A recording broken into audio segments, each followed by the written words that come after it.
difficult will this summit will be for the Netherlands, because it's 26 against 1 and you're the bad guy. How are you going to cope? 26 against 1 on what issue? Yeah, in governance. On governance, that might be. We'll see. I don't know. No. For us, it is. We don't believe in this grants-based system. And what we have said is that, first of all, crucial is to maintain the rebates at a sufficient level. The rebates are now there, but we still need to negotiate what is a sufficient level. Secondly, we need reforms, so that if the South is needing help from other countries in terms to cope with the crisis, I understand that, because there is limited scope to deal with that financially themselves, then I think it is only reasonable for us to ask for a clear commitment to reforms. And if then loans have to be converted to a certain extent into grants, then the reforms are even more crucial and the absolute guarantee that they have taken place.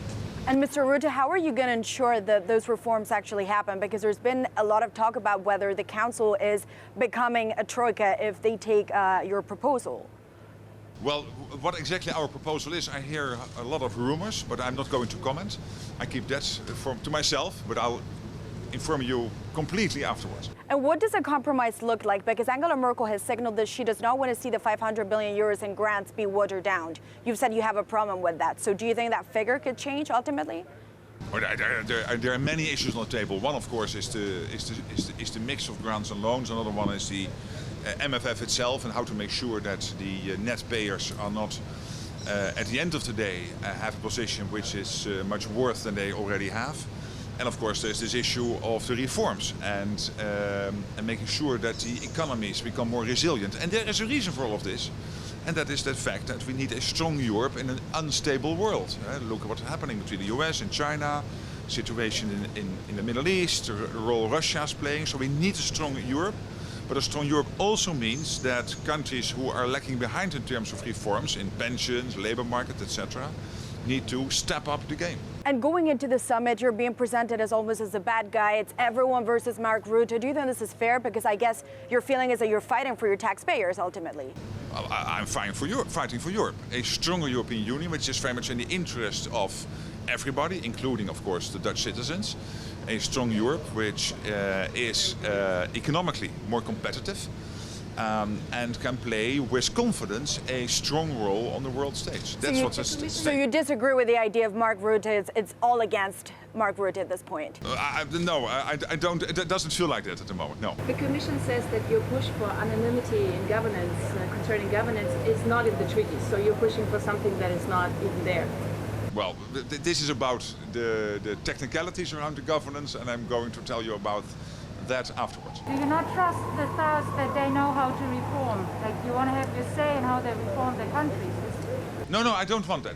But if they want loans and even grants, then I think it's only logical that I can explain to people in the Netherlands and other countries that in return those reforms have taken place, instead of only assurances that they will take place. How important is the rule of law issue? Because it seems that it's not that important, that the money is more important than rule of law. The rule of law for us is key. So we want reversed quality majority voting. The Commission proposal, the Charles Michel proposal, of course, has already been scaled down compared to reversed quality majority voting. So there we need to debate at length what that will look like. But I don't think it is possible to water down further. That's impossible. So how many books did you bring for how many nights? No books. This is hard work.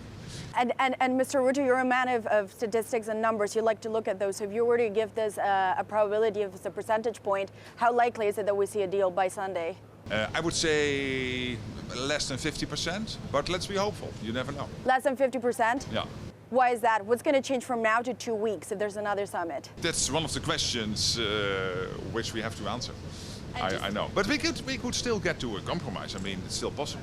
And just as a very quick question, how's your relationship with the Italian Prime Minister, Giuseppe Conte? Very good. We had dinner last Friday in The Hague. We are good friends. We do not agree on everything, but the personal relationship is very strong. Would you advise him at this point he needs to tap on the ESM? I'm not going to advise my Italian colleague. No, that's not up to me. No, I have highest respect for him, and I think he is really taking Italy forward now on the path of reform, and getting Italy in a much better shape. And yesterday, Christine Lagarde said that if there's no deal by the end of the week, markets could get very nervous and we could see again bond yields spike because there's no deal. Do you worry about backlash from investors, the financial community? They're waiting for a deal, it's not happening? I'm worrying about lots of things, but at the end of the day, a weak compromise will not take Europe further. What would be a good outcome for you if you leave on Saturday and say there's no compromise and I fought for my taxpayers?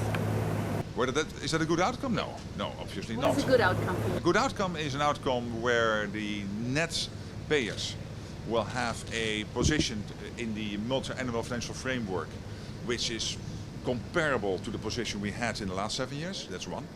And that means including the rebates. The principle is still there, but I think we have to improve on Charles Michel's proposal, and there is still room for that. Then secondly, it's crucial that we come out of this meeting with an outcome which guarantees that reforms will take place in countries which are still lagging behind in terms of reforms. If we can achieve those two things, then I think we have a good outcome. And you're going to push for your rebate? Because Emmanuel Macron had said that he didn't like a Europe of rebates, that was not a good idea. But I don't like a Europe where the Netherlands is not only being as a net payer almost off the chart, but then you cannot even see us anymore. So no, I don't like that.